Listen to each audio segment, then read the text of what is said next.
And now, from the Florida Today Information Center, this is the Florida Today Show. A man who lost his leg in Afghanistan gets the gift of a new home. Meanwhile, prisoners are helping dogs become adoptable to war vets in Brevard County. Hello, Space Coast, and welcome to the Florida Today Show. I'm Christina LaFortune. Today is Sunday, April 28th. We have a lot to cover this week, so let's get to it. Last week saw the arrival of the Vietnam Memorial Wall at Melbourne's Wickham Park. The event is designed to remember and celebrate the sacrifices made by all veterans. We now visit with a man who lost a leg while serving in Afghanistan and recently received a new home through a local charity organization.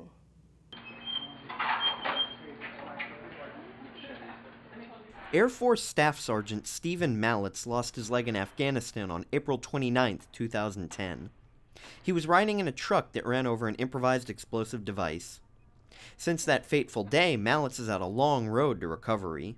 On Friday, Mallitz took his first big step toward reintegrating in his civilian life with the gift of a home. I don't know, you can't even put it in words, I'm speechless. It's something else. It takes, the getting back into civilian life, the reintegration just takes the stress right out of it. I can't even put it into words. I'll always be grateful for this. Mallitz received a mortgage-free home in Palm Bay, courtesy of Wells Fargo. Wells Fargo works with the Military Warriors Support Foundation that works with wounded warriors and helps them acclimate back into society. And so the veteran that we are giving this house to today was actually wounded, and he had to have his leg amputated. Wells Fargo has given out mortgage-free homes all over the country to wounded veterans. However, this was the first in Palm Bay. Definitely a sense of pride, and as an employee, I'm definitely honored that we do respect our men and ladies that go out and fight for our country. Now that Mallitz has a place to call home, he is setting new goals. The 26-year-old would like to go to college. For now, he's more than grateful for what Wells Fargo and his country have done for him. I know I have support out there, and that's why I love this country. For Florida Today, I'm Tim Walters. We now take you to Volusia County, where a program is making dogs adoptable to war vets.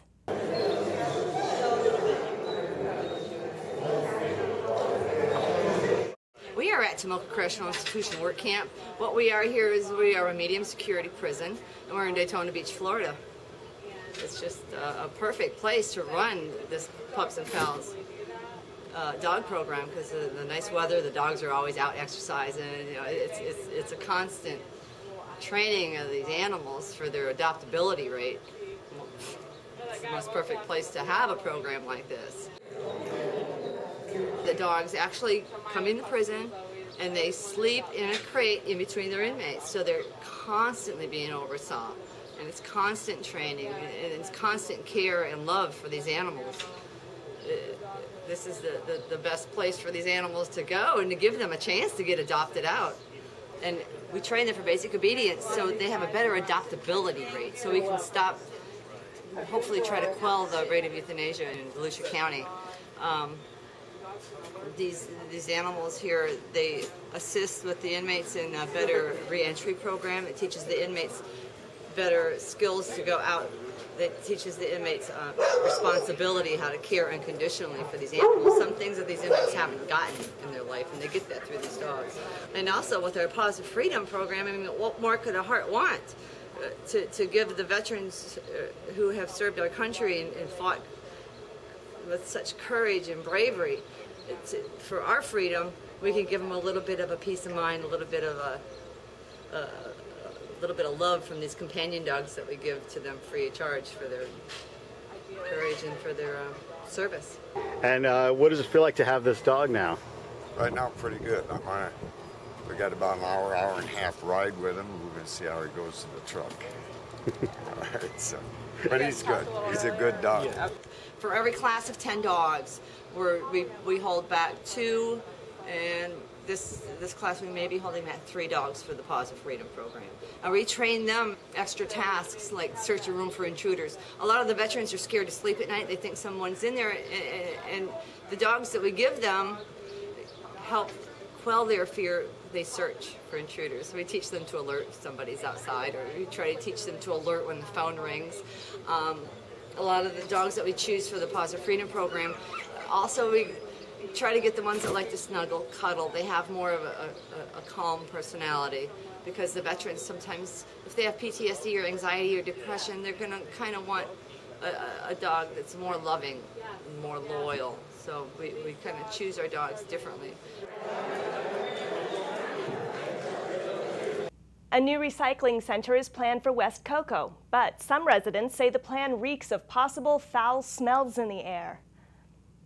The existing 6-acre building is here. The entire site is about 14 acres, but this is 30,000 square feet. Waste Management is proposing a state-of-the-art single-stream recycling center in West Cocoa. The site of the proposed facility is located on 520, just west of Cocoa Expo. The plan is to take this facility, which is an existing facility, it's 30,000 square feet, do a small 15,000 square foot addition, and to begin to put the equipment and the recycling equipment in here so this facility could be up and operational by the end of 2013 as required by our contract with Brevard County. McCormick said an estimated 36 jobs would be created. However, nearby neighbors are wary of such a facility moving in so close to their homes. This is not the kind of neighborhood that we want heavy industrial work going on. This is not the kind of neighborhood that we want more traffic. People that moved out here want a quiet place. People don't buy 3 acres, 2 acres, an acre and a half to end up with a plant on their lap. We're out here to be rural, not to be in an industrial hub. A Planning and Zoning Board meeting earlier this month drew 14 residents who spoke of concerns about the plant. We have met with neighbors and are working with them to address their concerns. One is a little bit about noise, but we assured them that all of the operations of the facility will be done indoors and there really will not be any noise leaving the property site. Also, there's a dense amount of vegetation surrounding the site, about 300 feet to most of the neighbors, and in effect, there's no neighbor that lives within 2 football fields of this facility, and that dense vegetation buffer will remain when this opens as a recycling facility. Parrish isn't convinced, but he said he's not about to leave the place where his father died and where he's raising his children. They look around and see industrial zoning. They're showing you maps of zoning this and zoning that. They're not thinking about those of us that actually live here. I mean, I really wonder, the gentleman that made the presentation before the zoning board Monday of last week, I wonder how much he would want this in his neighborhood. For Florida Today, I'm Tim Walters. Meanwhile, the Brevard County Planning and Zoning Board recommends the County Commission reject the recycling complex in West Cocoa. Find out the latest on this developing story at floridatoday.com. In education news, the North Brevard chapter of the NAACP has filed a complaint with the U.S. Department of Education's Office of Civil Rights, suggesting that black students are at a disadvantage when it comes to student suspensions. Here's education reporter Mackenzie Ryan to tell us more. Black students in Brevard Public Schools are being disciplined with suspensions more frequently than their white peers. That's despite the fact that blacks make up a smaller percentage of the overall student population.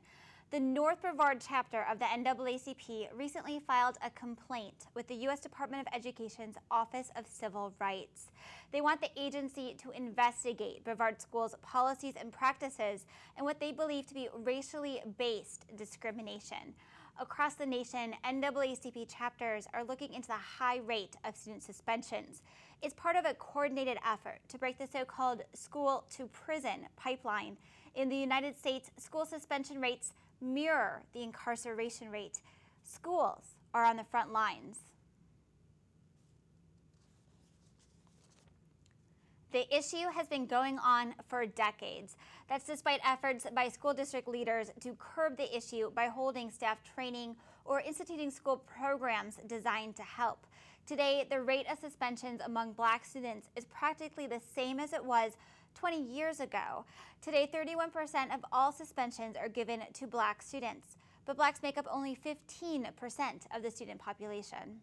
In our district, we're always concerned about students who are out of school for any reason, especially for suspension incidents, and we take it very seriously and are working in partnership with the NAACP and other community leaders to address the issue in our schools. We're also working with our school leaders to address the issues. Leaders of Brevard schools say they're concerned about the suspension rate among all students, not just African American children.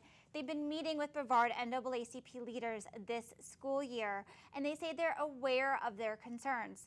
They had not, however, seen the complaint filed by the NAACP until Florida Today asked about it for this story. District leaders say they are focusing on fixing the problem. For the first time this school year, mandatory training was held and schools were required to send representatives. Certain programs are also trying to stop behavioral issues before they start, such as the Positive Behavioral Intervention and Support Program that's in many schools. And a new program in North Brevard middle and high schools is also expected to help. Known as the CARE program, it pairs interested families with volunteer mentors, often individuals who are already known to the student or the family. Working together, they come up with alternatives to out-of-school suspensions that the school deems then okay. It's an attempt to address the root of the behavioral issues while keeping kids in school. District leaders say it's a welcomed solution. CARE program actually is an acronym for Community Alternative Resources and Education. It is a program that supports a partnership with the school, the parent, and the community. And the purpose of it is really to provide some dialogue between the community, the school, and parents. We want to work with the schools, the parents, to better establish communication with the parent and the school. And our ultimate goal is to help reduce suspensions of students in the public schools. The students that we have today, they are our investment for the future. How we nourish them and how they develop will determine the kind of adults that they will be in the future.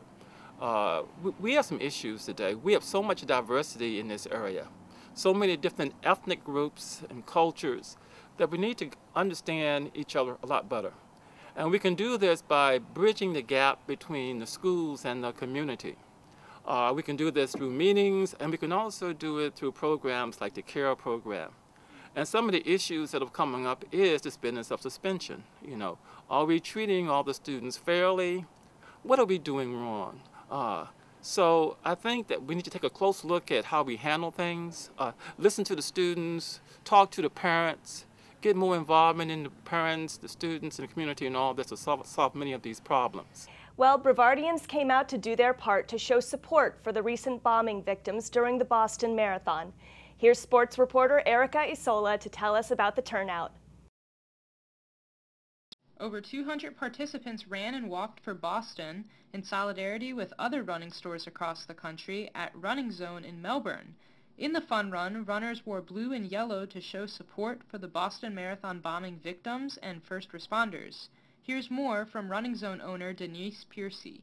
Hundreds of stores all across America are running right now, same time, 6:30, doing the same thing. So that's pretty awesome. Give you goosebumps. It's great that we can all come together and do something that means something to so many people in the community, not only runners and walkers, but to everyone. So many faces I've never seen before come to this event, and it's just great that we can all do this across America. Amazing thing to qualify for, and when you finally get there, you just want to have a good time and enjoy it. And my friend and I stopped and took pictures the whole entire way, and it was just amazing to see all the people out there. It was such a great day for all of Boston, and for something like this to happen is devastating because that town embraces that marathon. So I don't think it deters anyone. I think it makes people have some heightened awareness. Like if you go to a Super Bowl, that's something that you go to a stadium. I think most people have a little bit of heightened awareness thinking about something like that, but no one really thinks about that at the finish line of a race. And just before summer vacation starts, you still have plenty of time to catch local theater. Susie Fleming-Leonard and Pam Harbaugh give us the latest scoop on what's playing on the boards this weekend. Hi, I'm Susie Fleming Leonard. And I'm Pam Harbaugh. And we are here to talk about all the fun things that are going on the Space Coast. Lots of theater. This is kind of like the last minute surge of theater before things just come to a crashing halt for the summer. Very, very true. Summer is usually a lull when it comes to cultural entertainment. It is. I guess it's too hot.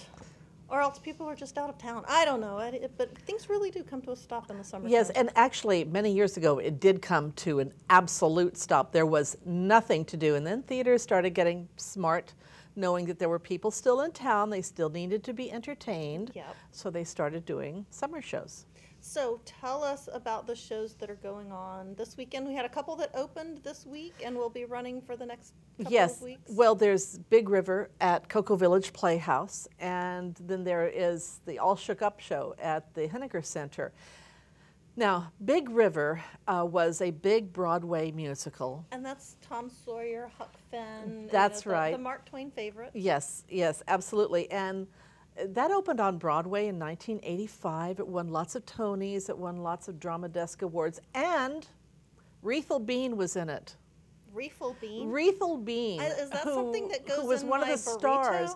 No, that's refried beans. Rethel Bean is actually married to a woman named Holly Bean. And ask me how I know this. You used to be roommates with Holly Bean. Well, Rethel Bean sang at my wedding to my husband John at a church in New York. That's nice. So that's kind of cool. Yeah, I was checking out, and I thought. I apologize for the refried bean comment. That's okay. I'm sure they have gotten every single joke imaginable with that. But anyway, that is at Cocoa Village Playhouse. I look forward to seeing that, and will bring my opinions to the platform next week. I will look forward to that. And then this All Shook Up. I don't know anything about the show other than Stephen Herron of Titusville Playhouse is directing it, so it's going to be fun. Well, and also it is a jukebox musical. And normally that sort of sounds like a musical review, and yours truly isn't that crazy about him. However, this one was written by Joe DiPietro, who wrote Over the River and Through the Woods, which we loved at Melbourne Civic Theater last year. And years ago, when the Old Phoenix Theater did I Love You, You're Perfect, I Love You, You're Perfect, Now Change. Joe DiPietro wrote that also. So I have high hopes for All Shook Up, because he's really very good librettist. And Stephen Herron. And we love the Stephen Herron. How much do we love the Stephen Herron? So that should keep you busy. Yes, that's a lot of theater for the next couple of weeks. And another thing that is going to kick off on Wednesday, and this is so cool. Do you want to give me some excitement? Drum roll. Some dramatic excitement here. Brevard is getting its own fashion week. I know. Isn't this cool? Well, it's high time. It is high time. There are going to be several events. The first one is going to be Wednesday. It's called Beauty and the Boxer. Mm-hmm. This is taking place at the Mercedes dealership in Melbourne, and they're going to have models showing off fashions from local stores. You can purchase these fashions. And this event, Fashion Week, is going on for an entire week. Yes. And you're going to be surprised at some of the wonderful fashions that you can find right here in Brevard County. That's right. And I'm not going to go through the whole week because I can't remember everything in detail, but we have designers who are coming into town to talk about fashion. We have jewelry designers. We have fashion shows. There's going to be a Women of Excellence luncheon. There's going to be there's several boutique events that are going on where you can go and do some shopping. It's just actually, I think Wednesday isn't the first. I think there's an event. Sunday. But I think there's an event on. Is it today? Today. No, it's Tuesday.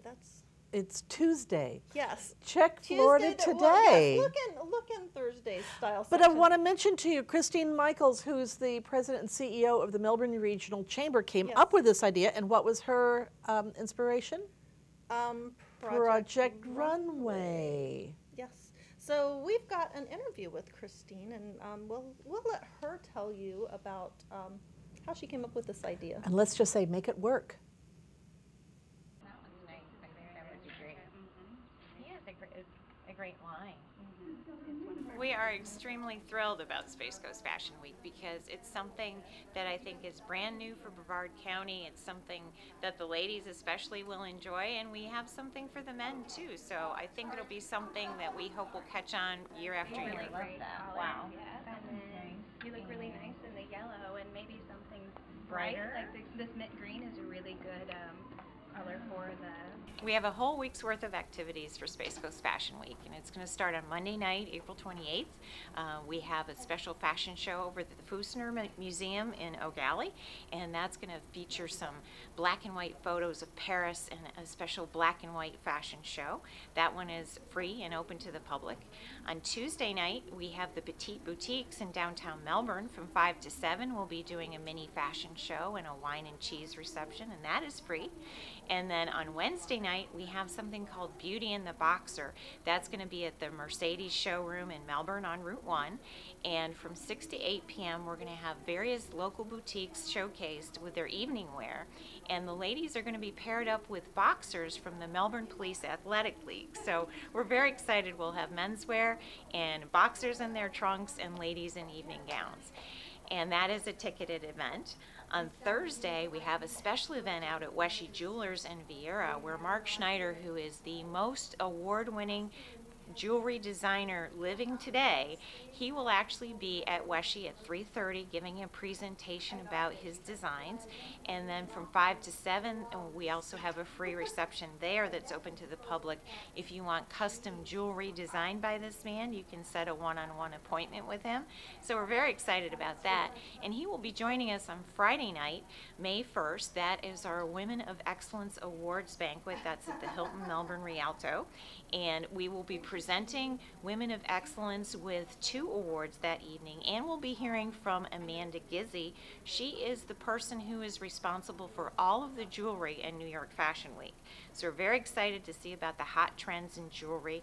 Mark Schneider will be joining us, and so will Erin Healy. She is an up-and-coming designer out of Jacksonville, and we are showcasing her designs on Saturday, May 2nd. That's also at the Hilton. And we have a full-fledged fashion show that day. We have Erin Healy as our headliner, and then we also have Michael Emanuel. He's a designer from Atlanta who has recently moved to the area. He'll be showcasing his fashions. We have Michael's Menswear and Masters Clothier showcasing men's fashions, and then we also have swimsuits from Parada in Merritt Island. So we're very excited. You get 4 runway shows, $10 tickets, and there's also a VIP lunch with the designers, which is a ticketed event. So we're just full of activity for the week. We're really excited, and SpaceCoastFashionWeek.com is how you can find out the full schedule and get tickets. And now back to Christina LaFortune in the studio. Finally, Florida Today recently lost its founder, Al Neuharth. Here's a video documenting the life and times of a man that many say changed the future of print journalism. Al Neuharth, founder of USA Today and Florida Today, has died. The businessman, author, and columnist born in South Dakota had resided in Cocoa Beach since the 1960s. I started back in the early days of the space program. I was state editor of the Miami Herald, and I started coming up here right after Sputnik, when all the original astronauts were here. And of course, it was still more of a fishing village than anything. But I thought, number one, that it was as beautiful as any place in Florida. I loved the beach. But number two, that it was more exciting because it had younger people, it had all these space-oriented people here, and it was, for me, it was the future. In 1960, Knight Ridder, which owned the Miami Herald, moved Neuharth to its Detroit Free Press to be assistant executive editor. After 3 years there, Neuharth took an offer from the head of Gannett to move to the company's headquarters, then in Rochester, New York. My boss, who hired me, who is the head of Gannett, Paul Miller, was an avid golfer who tried to figure out every way he could to come to Florida in the wintertime.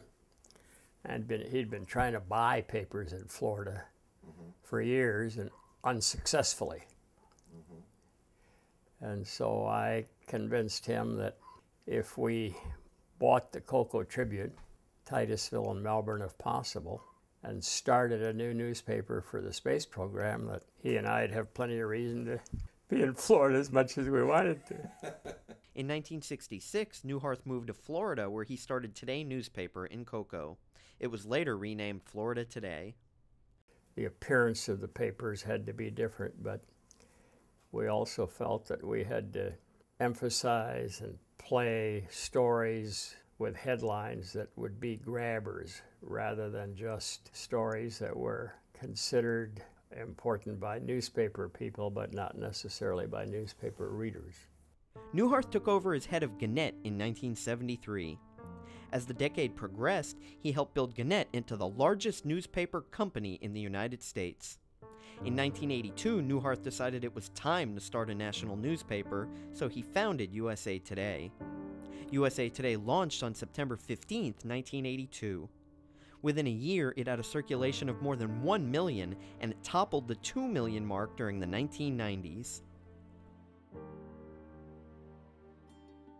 Born Alan Harold Newhart on March 22, 1924, he got his start in newspapers as a delivery boy for the Minneapolis Tribune during the Great Depression. You know, my mother was a widow. I had an older brother, but we lived on the wrong side of the track in Eureka and Alpena, even though we owned a small home in both places. And I always looked at what I considered the most successful people in town. And generally it was the lawyer, the banker, and the newspaper owner, and try to watch how they did it and what made them do it. And I just concluded then that it wasn't all that difficult to be more successful if you were willing to take some chances and work your butt off. Newhart retired from Gannett on March 31, 1989, at the age of 65. However, he continued to write his column, Plain Talk, which appeared weekly in USA Today and Florida Today, among others. His autobiography, Confessions of an SOB, was released in 1990. He wrote the book while overlooking the beach from his home in Cocoa Beach, affectionately known as the Pumpkin Center. I did most of it out in the treehouse because I wanted to be alone, and I had a telephone there that could only be used for outgoing calls, so I couldn't be bothered by a telephone. I've had this office for a long time, but when I wrote Confessions of an SOB, it was mostly written out there. Newhart also helped form the current-day Freedom Forum, which is a nonpartisan foundation dedicated to free press, free speech, and free spirit for all people. He and his wife, Dr. Rachel Fornes, had 8 adopted children together. He had 2 children from his first marriage. Al Newhart was 89.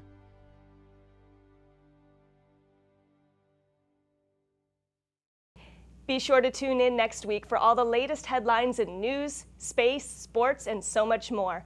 Until then, I'm Christina LaFortune. I thank you for your viewership and dedication, and we'll see you next Sunday.